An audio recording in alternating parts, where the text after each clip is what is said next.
How's it going, guys? I'm Danny, and this week I have another side-by-side pro versus am form critique. My pro this week is Eric Oakly. Big thanks to Bobby over at Dynamic Discs for getting me slow motion footage of Eric to use. And my am is Gabe from GrizzlyGinger Disc Golf. If you don't know who Gabe is, he's got a vlog series on his channel that's him practicing and progressing as a disc golfer from the very beginning. It's really cool to see, so make sure you check that out. I've got a link in the description. If you'd like a personalized form critique, make sure you message my page on Facebook. I really like doing these. I actually make you a video and send it to you one-on-one, really breaking down what you need to do with your shot. So message my page on Facebook if you'd like one of those. I think that's all I've got for an intro, so I guess I'll throw it over to the side-by-side. All right, guys, here's the side-by-side. Eric Oakly on the right and Gabe on the left. Let's move to this first snapshot here. In this snapshot, first take a look at the right here where Eric is. You can see his footwork. He's got his foot slightly turned away from the target. He's still keeping his hips loaded, and he still gets a closed stance when he reaches his foot forward. He's got his weight leaned forward over his toes. This engages more muscles in his legs and really lets his lower body power the shot. You can also see he's keeping his spine vertical. This means his shoulders can rotate better and the spine is stronger to really leverage power coming from the lower body into the upper body and into the disc.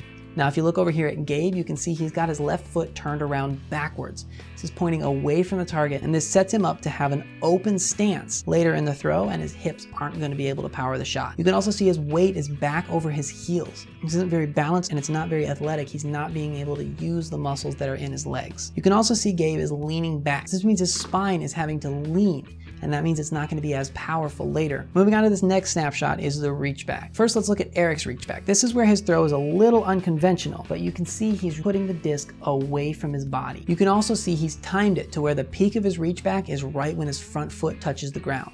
This means he's stretching his body out and it can all come through together. It makes for a really smooth throw. You can also see his footwork. He's got his front foot turned away from the target.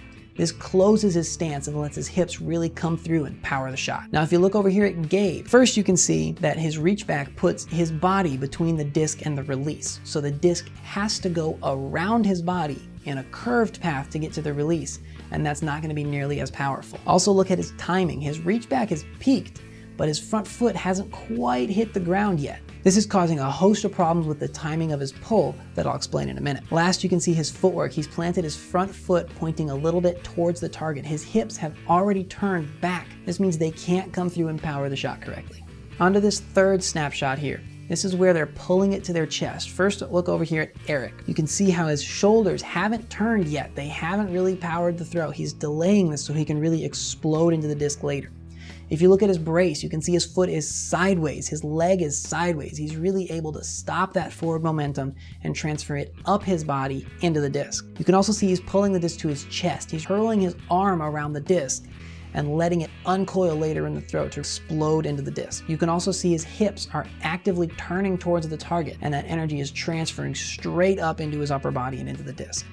Now, if you look over here at Gabe, you can see his shoulders. His shoulders have already turned. They're already pointed towards the target. His brace foot is pointed forward and he's bending his leg. That means his energy is transferred into his muscles and into the ground rather than into the disc. You can also see he's pulling it kind of out in front of his chest. It looks like there's probably 6 inches between the disc and his chest. And that means he's really not curling his arm around the disc like he needs to be. You can also see his hips have already turned forward because that foot is turned forward, and he's really not able to use them to power his shot. Moving on to this last snapshot here is the release point. First, let's look at Eric. You can see that the release point is in front of his body. It's as late in the throw as he can get it to really let his arm unfold and power the disc. You can also see he's managed to hold onto the disc all the way into the 3 o'clock position and let the disc pivot around his fingers to really get a lot of spin. You can see his brace. He's still stopping his forward momentum. His hips have turned a little bit more and that energy has gone straight into the disc. He's also still standing upright. His spine has stayed vertical throughout the entire throw. Now, if you look over here at Gabe, his release point is in front of his chest and his hand never really makes it past the front of the disc. He never really is able to hold on to it much farther than that. You can see his brace hasn't worked. He's still got that energy coming from his forward momentum and leaning backwards that now he's actually leaning forward. And from the last snapshot, his shoulders haven't hardly turned. Eric's shoulders, on the other hand, have turned about 90 degrees. Now let's watch it a couple times at full speed. First off, look at the pace. See how even though it looks like Eric is going faster, these throws are going the same speed. You can see that Gabe is going a little too fast to be able to time his shot correctly. Watch the hips. See how Gabe's turned too early in the shot and Eric delays his hips until they come through at the correct point. And also see how Gabe leans back and forward and Eric comes through nice and vertical.